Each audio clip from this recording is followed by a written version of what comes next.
this typical American thinking of, which I feel at least, the glass is half full. In Germany, German mindset in doubt, the glass is always empty. Hello and welcome to the Auto Ethnographer. I'm John Stech, the host on this journey. Every week we travel the globe to bring you stories about the impact of culture on the global automotive industry. Get out your passport, fasten your seatbelt, and let's get started on this week's episode. Hello and welcome to the Auto Ethnographer.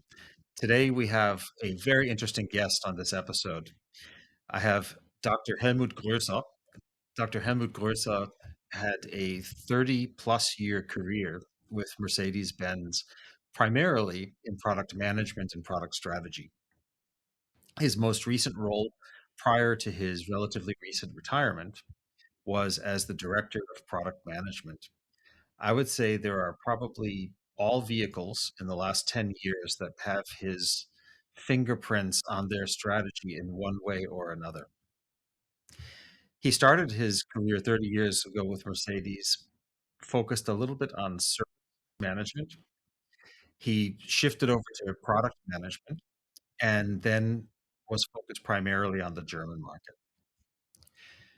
When the Mercedes-Benz M-Class came along in 1997, Helmut shifted over to product management on a global role. And this started to change his view of which countries and where he was looking on the planet in terms of product management.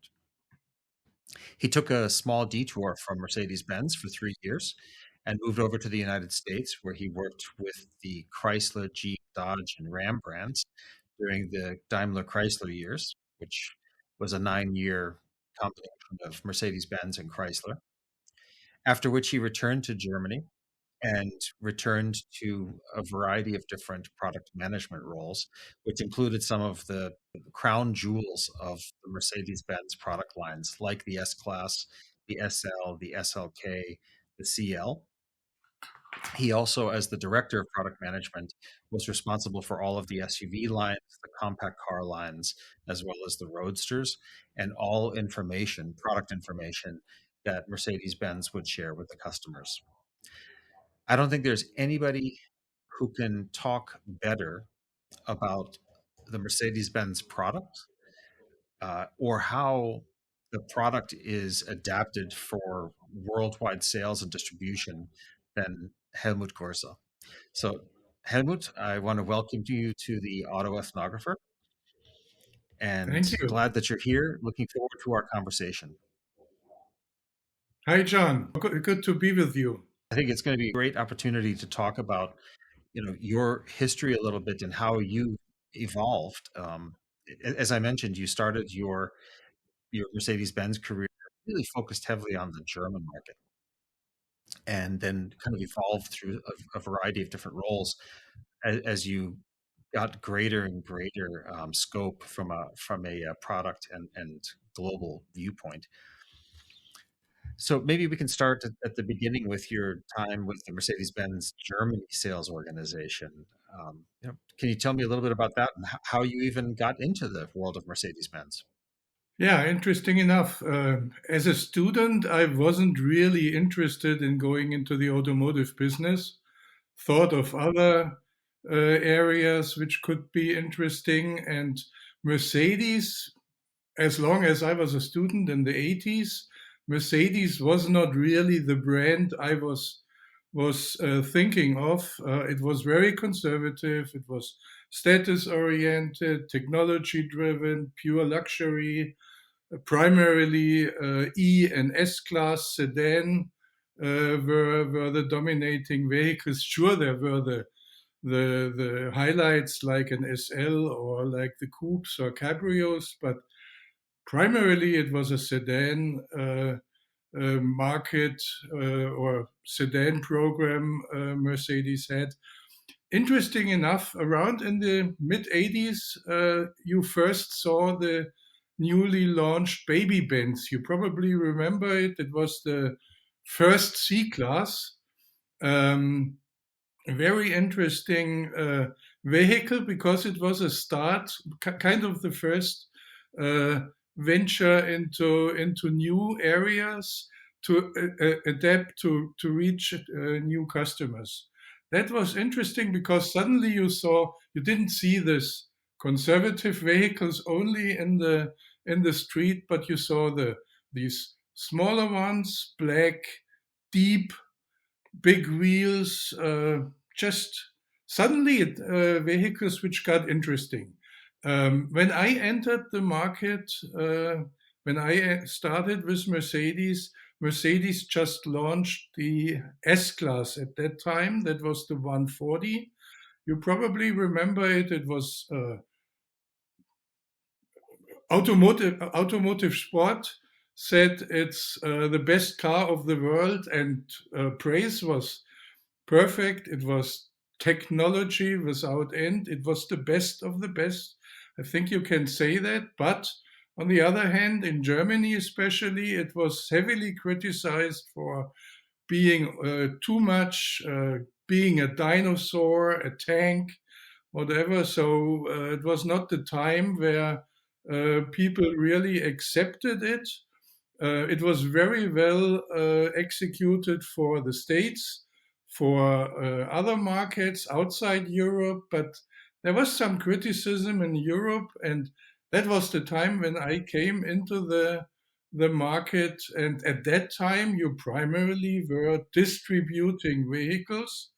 It was not a real sales organization. It was more distribution.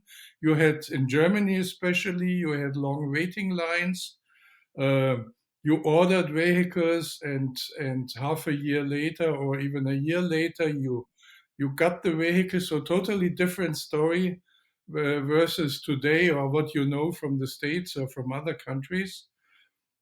And with this S-Class, it slightly changed a bit. You touched on something interesting, which is the German customer. The German customer is more willing to wait and to order a car, to spec it out, looking at these order books, the specification lists. They work through, and then they're willing to wait. Yes, yes, that's exactly the point. Is that still the case? And that's partly still the way until today. You have a base vehicle in Germany, and you have the option or option packages nowadays. You try to optimize the process, of course, but in Germany you are specing the vehicle, and that's different to other countries, especially outside of Europe. I basically as was working in product management shortly after already, product management Germany, and my role was basically, yeah, to do special editions or inform markets, the sales organization about what's coming up in the next modification year, and so on and so on. So it was, and of course, to the other side, to the headquarter, the role was to explain what German customers are demanding. But of course, that's probably obvious in a German engineering organization believes to know what a German customer wants to have. So your role as a product manager was more towards the outside, towards the dealer network and the customers, and less towards the headquarter. Even that Germany at that time was the biggest market for Mercedes-Benz, close up with the States. So that was the phase in the German sales organization. As I said, with the S-Class, thinking changed a bit.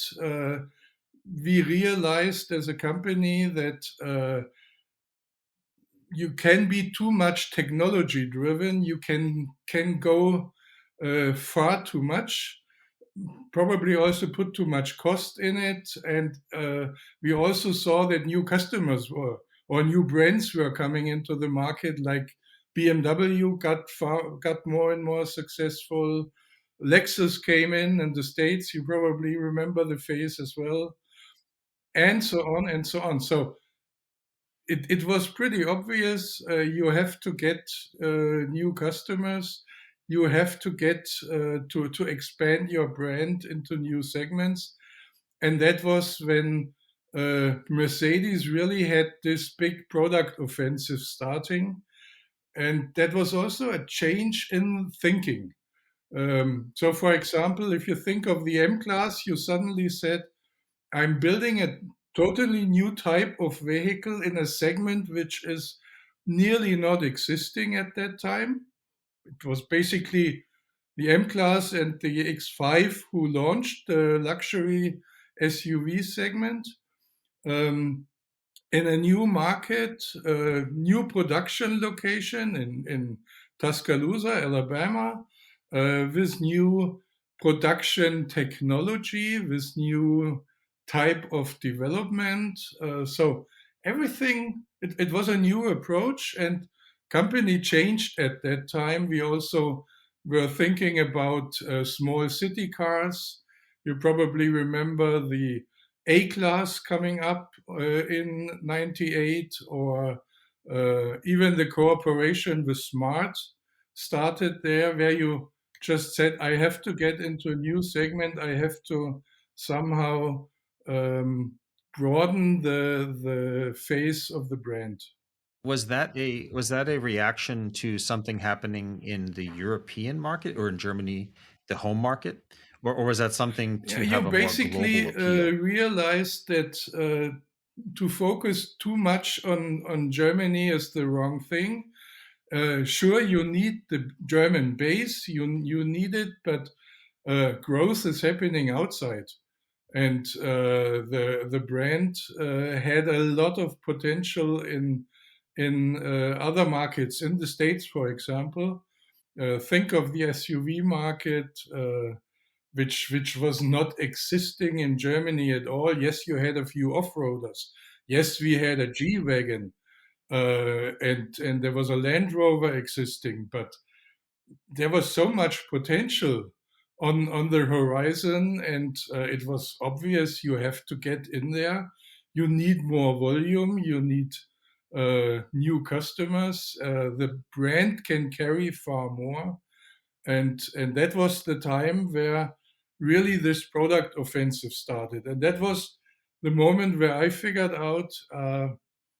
There the music is happening. There you have to go. And that was when I moved into the headquarter and got responsible for the M class at that time, directly at the launch phase. Uh, Very interesting.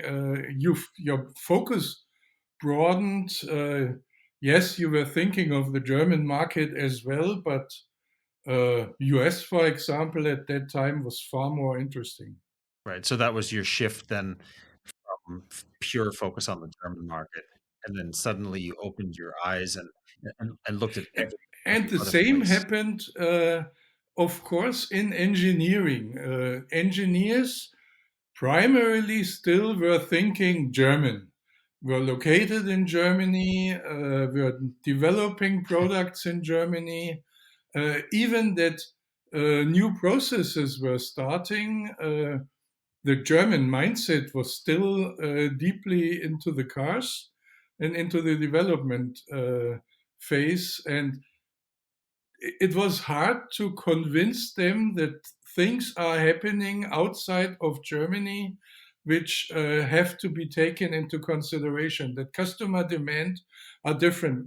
One of the best examples, I think, were the cup holders. Cup holders at that time in Germany were not relevant at all. German engineers were convinced that a cup in a car is the absolute wrong thing.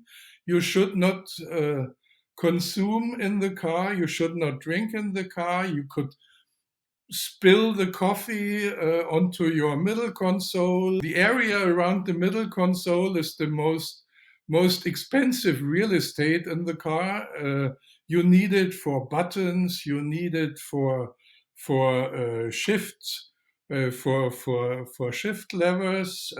You need it for other things, but there is no space for a cup holder.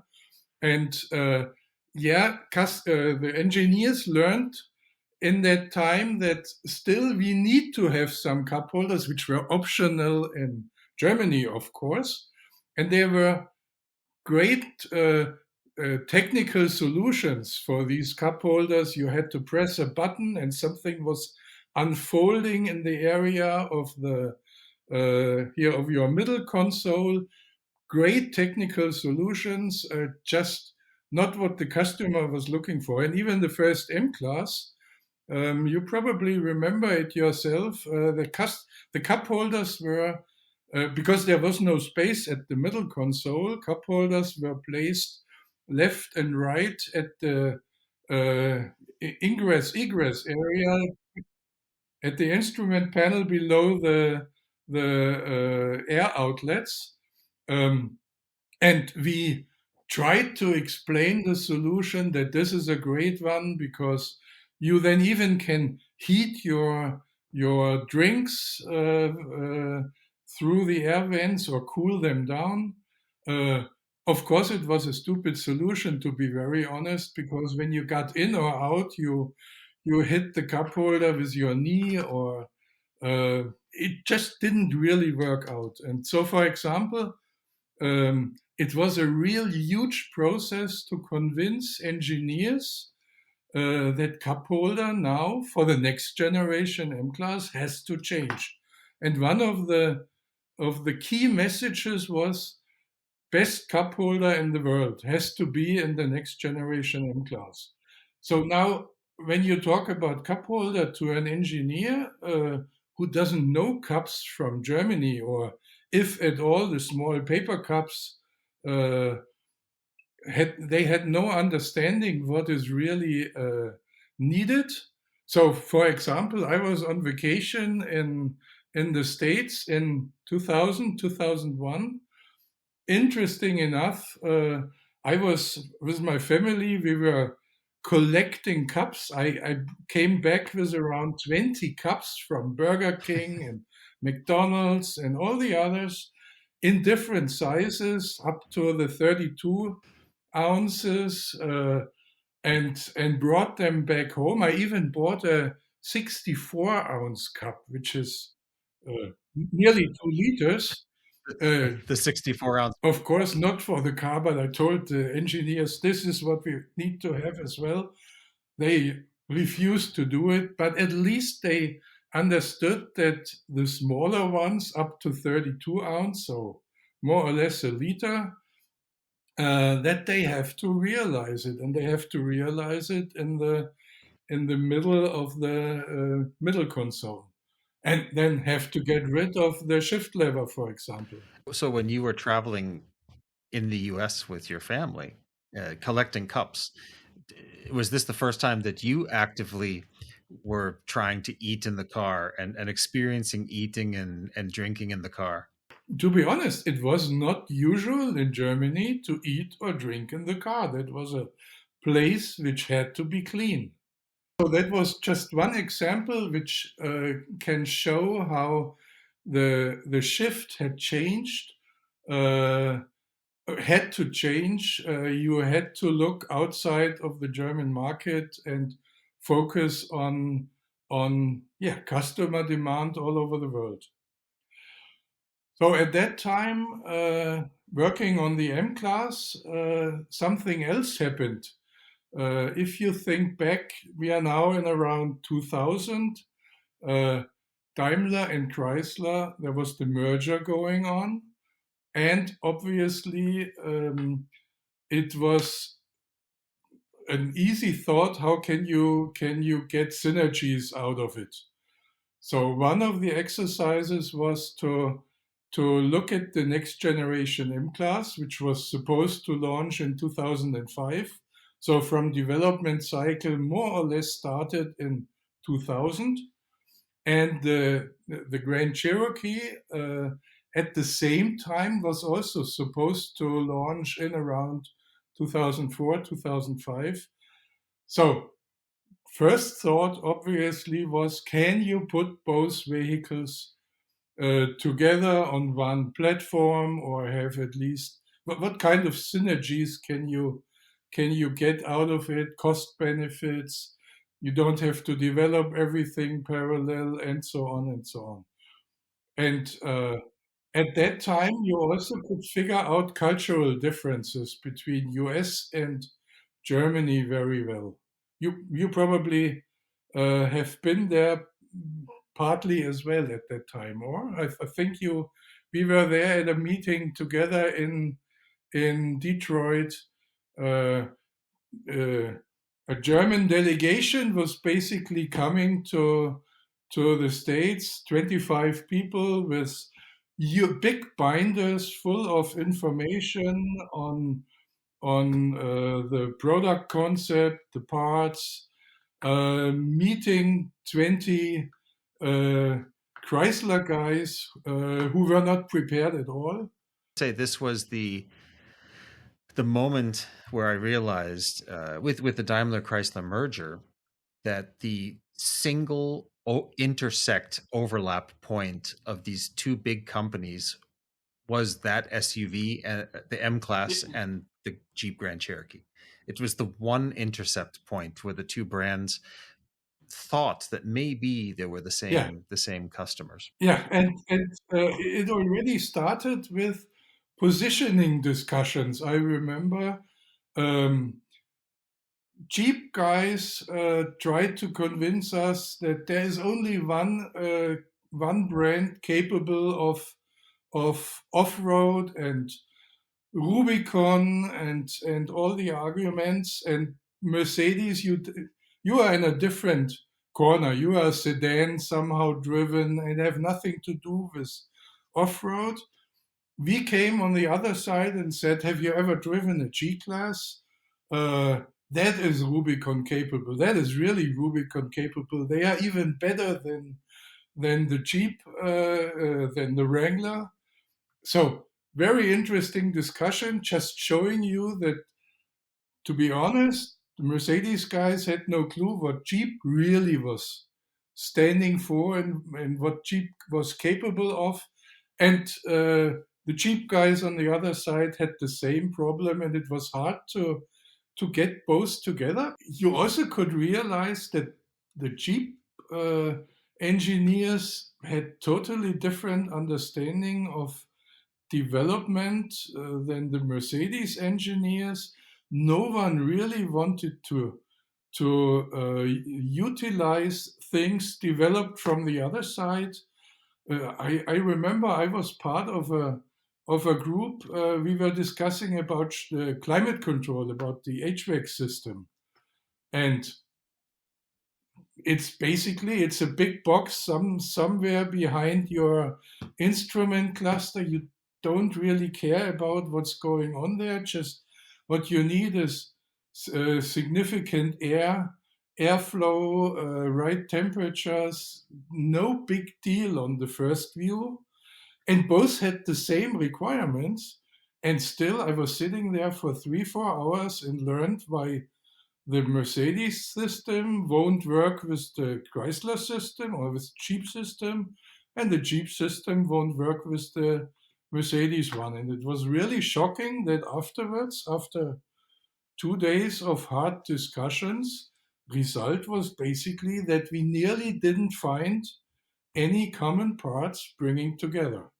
You would think that anything under the skin that you don't see could be somehow an efficiency, like seat frames, or yes, the AC, which should, like you said, is a black box. It should blow hot air, should blow cold air at different speeds. It's hard to imagine that this wouldn't transfer between two vehicles which are essentially in the same segment. It also probably had to do with that the development processes were happening exactly at the same time, and no one wanted to give up anything. Mercedes, for example, at that time, clear understanding was always we are developing everything new from scratch. We are not taking on any old parts of the previous vehicle, probably some screws, but that's it. We were proud that we had to develop every part new. had to partly work with new suppliers, had to add new technology in there. And we always said that's the most cost efficient way, but that required, of course, long development cycles, a lot of power to be put into this process, quality gates, a strong, a strict process going on to make sure that at the end every new part falls together and you have a functioning vehicle which can be launched into the marketplace. Chrysler was slightly different. Chrysler also said we are working on new parts, but they always had in their mindset, if it doesn't work out, we can go back to the old one.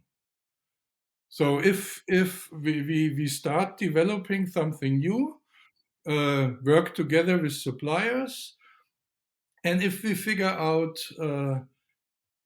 timing wise it's not coming in time, we still have a backup plan. Mercedes didn't have backup plans at all. The only consequence was if you won't make it, you probably have to postpone the launch, which normally that did not really happen, because if you have a strict detailed planning and clear quality gates and deliverables, and then it somehow worked out. And so therefore processes were different, but also this not invented from me.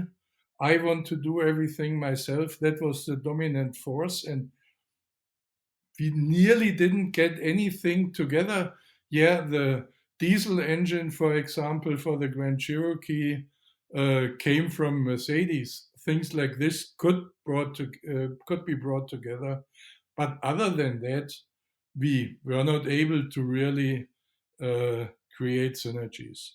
You spend time, obviously, on the Mercedes-Benz M-Class SUV side, having all of these conversations with the colleagues at Chrysler.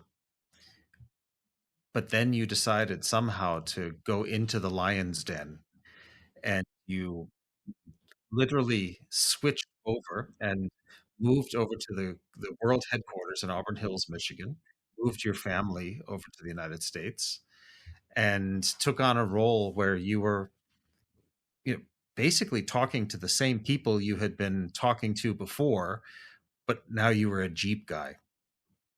And your mission now was a little bit different. Mission was different. You're right. First of all, the thought was bring a part of this accurate planning process in the development phase of new cars, bring it and implement it as much as possible into the Chrysler, Jeep, Dodge world. So, meaning, for example, in Germany at Mercedes, there was the so-called Lastenheft, it was called, so a spec book, which basically had the target to put together all requirements, describe how a vehicle has to look like uh, around 2 to 3 years before launch of the car. So put down all the thoughts, develop it in your mind, develop it on paper in the systems as much as possible, start already testing it, and then at a certain time freeze, say that's my targets, that's how the vehicle has to look like, put it together. And to get this going, it also meant you have to clearly define the targets. So, for example, whatever, fuel consumption. And someone from engineering has to evaluate if this fuel consumption target for vehicle X and engine Y, that it really will work. And then you could benchmark yourself towards market launch. Did you reach your targets? If not, what do you have to do to improve to get in the right direction? So in Germany, it more or less, of course, there were still changes going on after the spec book, but more or less the description of the spec book, the vehicle in behind, somehow got in reality 3 years later. At Chrysler, at that time, it was not the same way. So, for example, from the international markets, we were complaining at the launch that targets were not met, but we had not really written them down and aligned on them with the engineering community 3 years in advance, where it would have been possible to either go in the right direction or make the reality check and tell you in the market, in the marketing area, tell you that it won't work this way and you won't be able to meet these targets. So that was one of the assignments. Can you bring in some German expertise on how to plan the development cycle, how to plan the input you need from product management, from the markets, and stop whining afterwards that you didn't meet it, but bring it in advance and then align it with engineering. That was one part why they asked me to join Chrysler. The other was, yeah, can you bring in this international view, because Chrysler, Jeep, and Dodge, Ram at that time, they were 90% US market driven and vehicles sold in US. 90% sold in US and around 10% were sold outside North America, I have to say. So for Chrysler, it was obvious if they want to grow, they have to grow outside their core market. And therefore, what can we do from a product strategy perspective to have a better match of Chrysler products into international markets? That was the reason why I came there. The way of working was really different. So just to give you one example, I remember my first meetings. We were preparing paper for the board, for a board meeting, let's say 6 weeks ahead, was meeting with the key people who had to put things together from sales and marketing, laid out the plan, who has to do what, until when, gave clear assignments, or believed that I have a clear agreement with my partners to deliver next week certain results, so that if everything falls together, we have a nice package 6 weeks later for the board. I was happy with the first meeting. Everyone was friendly and nice and looked great, and everyone agreed on the assignments.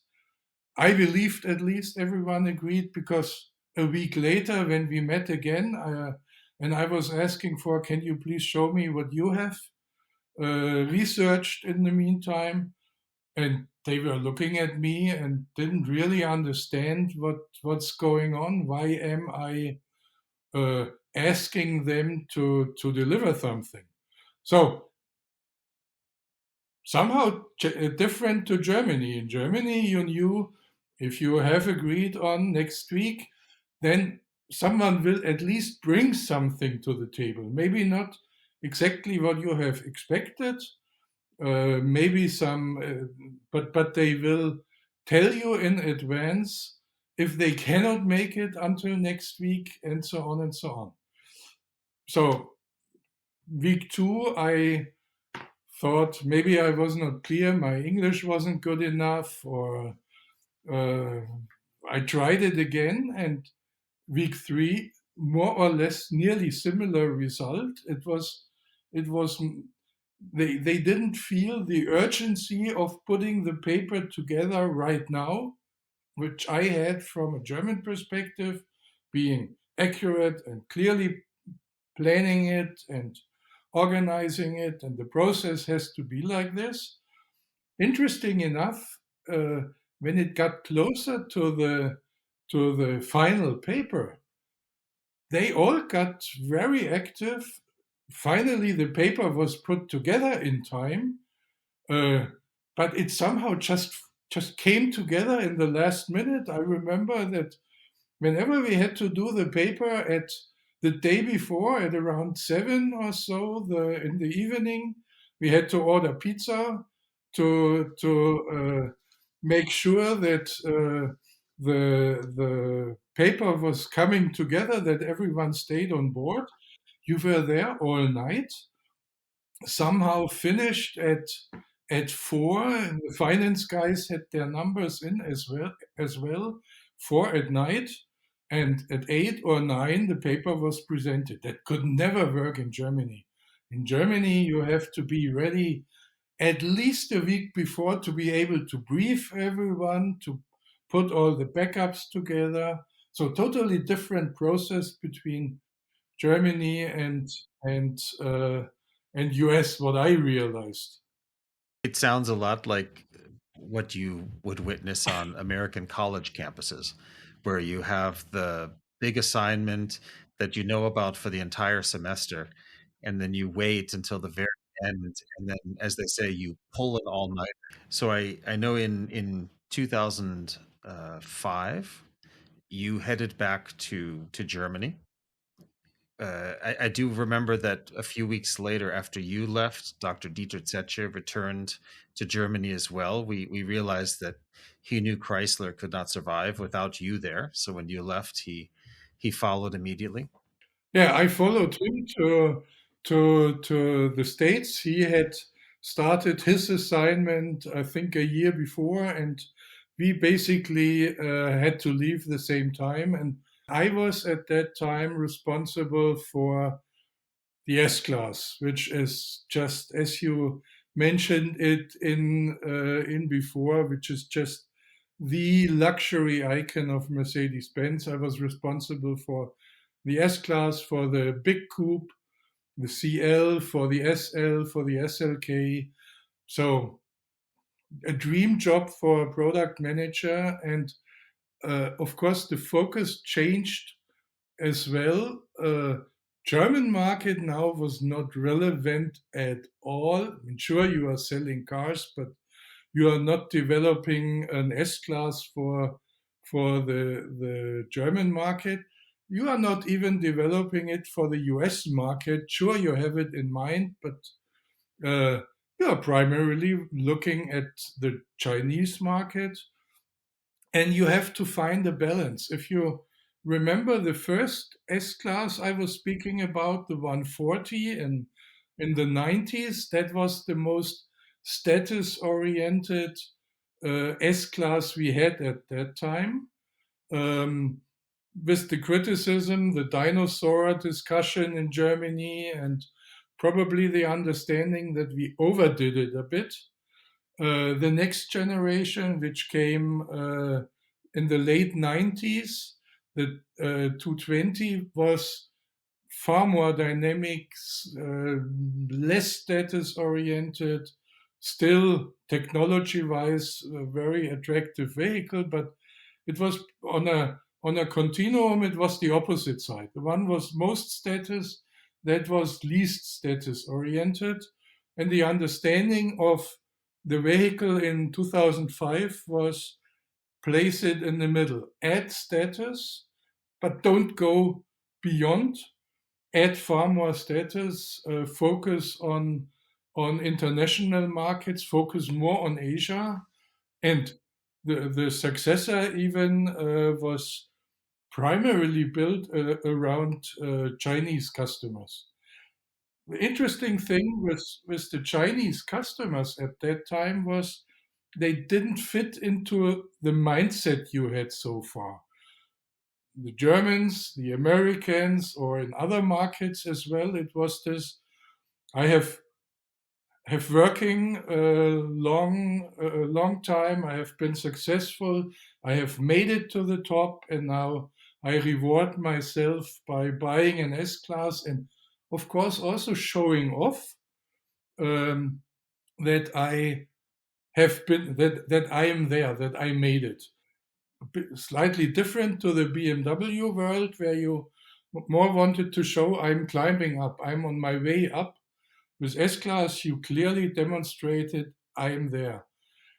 So traditionally, elder people in the 40s and the 50s who bought these cars, if you looked at China, um, totally different clusters now happening. On one side, the ones who are linked to somehow were linked to the party, to the political party, to the communist area, who got in time, whatever, were owning some big company, working closely linked to the Communist Party. And on the other hand, you had the young new technology founders, entrepreneurs. There were people in the 20s when you asked them, so now you have bought an S-Class, what was the car before? They told you, I didn't have a car before, it was my first car. And when you then ask them, what is it what you are looking for? What is an S-Class for you in your market? The It was primarily, um, especially for the older ones, for the ones linked to the Communist Party, it was, I want to sit in the rear, want to relax, want to have, don't understand why you care about the driver's seat. You can build in whatever you want. It's just a driver sitting there. I don't understand your German mindset of optimizing a car from the driver's seat coming. Just optimize the rear area. Put in luxurious materials. Put in comfort as much as possible. Space, some entertainment. I just want to feel comfortable when I'm driven from space to space. From the younger ones, there were also at that time a lot who were using chauffeurs, had their drivers, but at least on weekends they were driving themselves. They had their family in the rear, and they also said, I need space, I need luxury in the rear. You have to focus far more on the rear. And I don't really care this much about the latest technology, what you know from whatever German or American customers. So different world, interesting enough, and of course different requirements for engineering and for positioning of the vehicles. It's vastly different when you think that in the United States or in Europe, very few people have a driver. Even when you get to driving an S-Class, quite often, probably 95% of the owners drive the car by themselves. I fully understand from a Western perspective why you would have a car engineered around the driver, not engineered around the passengers in the back seat. Fully understandable. And it's such an incredible comparison to China, where the owner probably would almost never drive the car themselves. Nowadays, it has started to change, of course, and you are driving yourself as well. Uh, but still, the place in the second row is extremely valuable. Your family is sitting there, your kids especially, your parents. You have to show them the comfort as well. So the comfort focus, the focus on wealthy, on luxurious materials, and so on and so on, is still on an extremely high value, far more than for the empty nester S-Class buyers in Germany or in the States. It's interesting too, because now when you look at the discussion was about the rear seat and continues to be, but now it's also about the driving and the handling and the performance of the vehicles. You have the rise of the local brands in China, which are not as performance or handling oriented. But the question is, when you're sitting in these multi-million megalopolis cities in traffic, you don't need to drive 250 kilometers an hour. You need to just be able to Perfect be description. comfortable and have a good climate control, and a lot of infotainment and all of this. And it sounds like what you described with the rear seat occupant and this hurdle that had to be cleared, it sounds like it's coming again now, but on the performance side versus Absolutely infotainment. perfect description. That's what you realized, and why vehicles have changed. So, for example, you had to get reclining seats in there, which were not usual in whatever this 140 in the 90s. Uh, Things like this had to be implemented, and if you look at it now, it's really to experience the luxury in a traffic jam situation. Bringing me to AMG, that's of course a totally different world. I was after my S-class product management time, I was responsible for all sales at AMG, so head of sales, and yeah, that's another different world.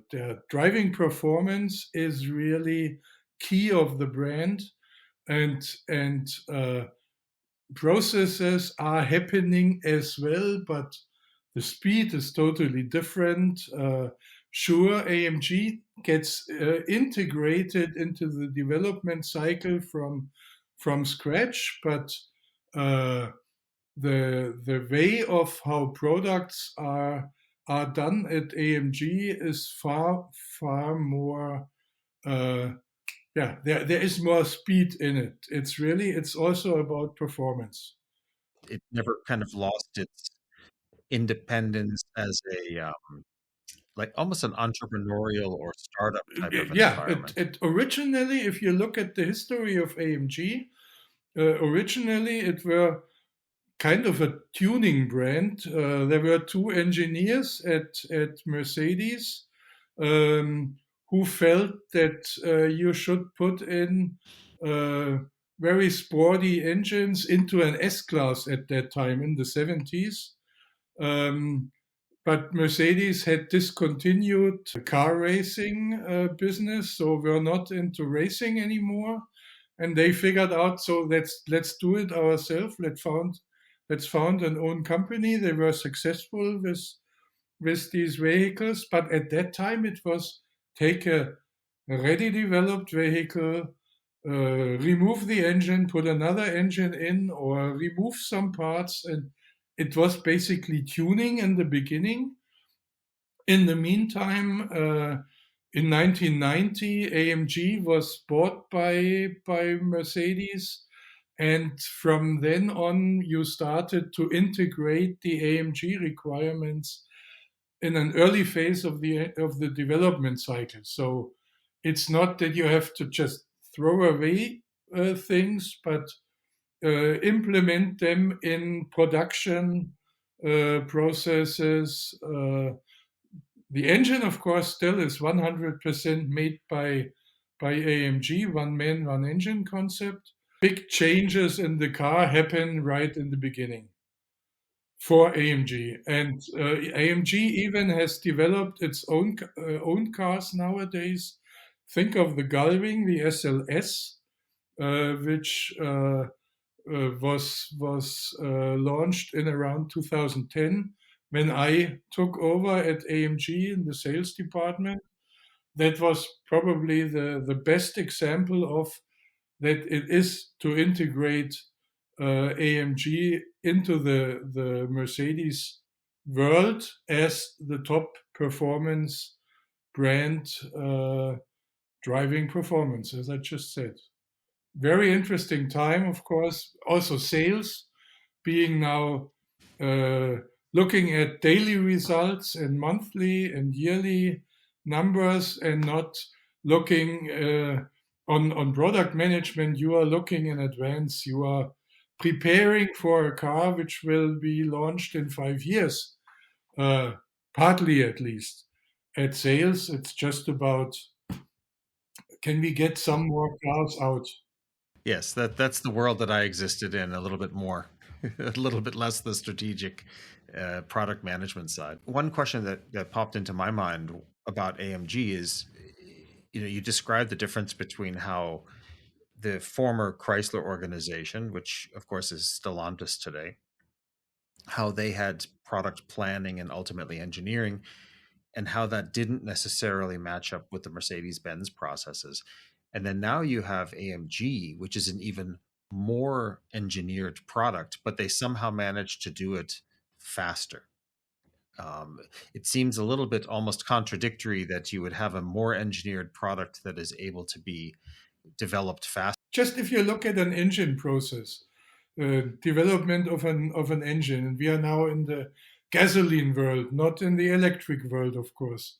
In the gasoline world, uh, you are far faster, but still developing the engine basically from scratch. Sure, you take some parts from the Mercedes world, but you add new things in there. You can start a bit later, um, but then you have to still have to try to launch as early as possible. You don't want to fall behind. If you do a new whatever, an S63 or S65, you don't want to launch more than half a year after the first S class at that time.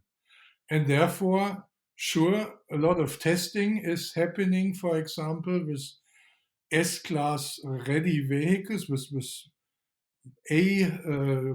prototype, with developed prototypes, and then you start adding some changes which were prepared, that it's plug in, plug out, but how to execute it, that is happening in an extremely late phase. It's a bit like what I mentioned with Chrysler, this somehow also creative process. This, if it doesn't work out, let's try it somehow else, and we still have a backup. Now, AMG doesn't really have a backup, but uh, they are far more creative. When Mercedes believes we have to test it three times, have to test it at least 2 or 3 winters in Scandinavia, or summer in the desert of Death Valley or Laredo or wherever. AMG just cannot afford this. They have to shorten this process. There is more risk in it. There is probably also not the expectation that the vehicle has to run for 1 million kilometers. Uh, it's a different mindset which is happening in behind. There is more risk in the car, but still quality has to work out. You cannot compromise too much on quality. I just wanted to ask really one last question. And having spent your career where you were focused heavily on the German market, and then you broadened your worldview through the M class SUV product management program, and then moved over to the United States for 3 years, worked in a completely different environment, different culture, different way of working. What did you take home with you back to Germany? Did you find that the experience in the US was a learning experience that made you think a little bit different? That the old German way that you worked before, you changed? Did you start drinking Coca-Colas in the car when you Uh, returned? Partly yes, and now Germans are using the cup holders as well. So it's not that it was that it is still not used. Uh, I think two things which I brought back. Um, One was this typical American thinking of, which I feel at least, the glass is half full. In Germany, German mindset in doubt, the glass is always empty. And you have to work hard to somehow get it at least filled a bit. In US, it's the opposite. It's a far more positive thinking. Nowadays, I'm sometimes boring for Germans who say, don't think always this positive. But yeah, there is always a way to also look at the bright side of life. That's one thing. The other, Germans don't. Now, how do I say it? In Germany, the saying is, "Nett geschimpft ist genug gelobt." So that means praise if I'm not complaining. That's somehow the best translation. So don't complain. That's enough praise. In US, I had a different appearance. When I was living there, I figured out you get positive feedback. And this positive feedback is far more motivating than the way how we sometimes did it in Germany. Am I fully on the side nowadays, or is still some "Nett geschimpft ist genug gelobt" in me? Sure, a little bit, yes, but overall, I try to be more positive, and that is helpful. It's great to hear about your journey and your experience between the different places that you've lived now and all of the different cultures that you worked with. So, Helmut, thank you very much for joining today on the Auto Ethnographer. It was a great conversation learning your journey from starting with Mercedes-Benz years ago in the German market and then your personal evolution through the global market with the M-Class SUV program, going global, literally global, by living in the United States and then working with all of the Chrysler markets outside of the NAFTA markets, you know, and then returning to Germany and bringing back some of your learnings with you. Thank you very much for sharing that with us today. I Thank you, think John. we can easily have more conversation, and I have a feeling I will have to one day invite you back to join the Auto Ethnographer for a continuation of our journey. Whenever you want, and thank you for inviting me. I really like this idea of your podcast, and I feel honored that you asked me to participate. Thank you. Great. Thank you very much, Helmut. With that, I'd like to say goodbye to all of the listeners and invite you back next week for another episode of the Auto Ethnographer. In the meantime, keep on driving. Thank you for joining us on today's journey. I hope you found the episode both informative and entertaining. Please remember to like and subscribe to the Auto Ethnographer and leave us a rating or comment. Please visit our website at auto-ethnographer.com. You can also follow on Instagram, Facebook, and LinkedIn.